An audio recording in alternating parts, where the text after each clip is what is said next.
Hi, Jay. This is Margareet, previously from North Carolina, now in super Northern California, and I am calling about the gun discussion, really in response to that Alabama woman. And I really wanted to appreciate Nick from California for bringing evidence into this, because we do know that based on evidence, guns do not make anyone safer and actually make them more at risk to die from gunfire. So I do thank Nick for bringing evidence into this. And I did want to bring up a couple of things. First, I wanted to thank people the fact that you actually said, what's the problem with white guys?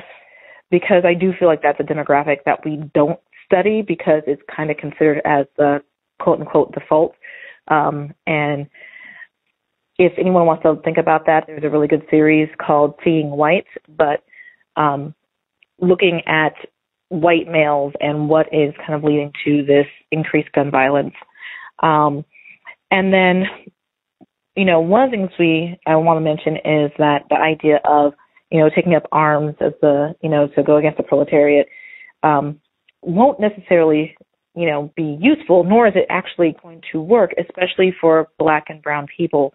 We know that Black and brown people are more likely to die from gunfire, especially state-issued gunfire.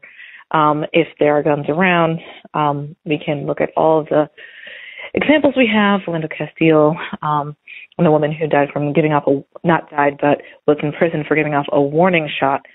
So for Black and brown people, it may not necessarily help. However, one of the things that we've always joked around about is the fact that if more Black and brown people actually start buying guns, we actually might get gun legislation.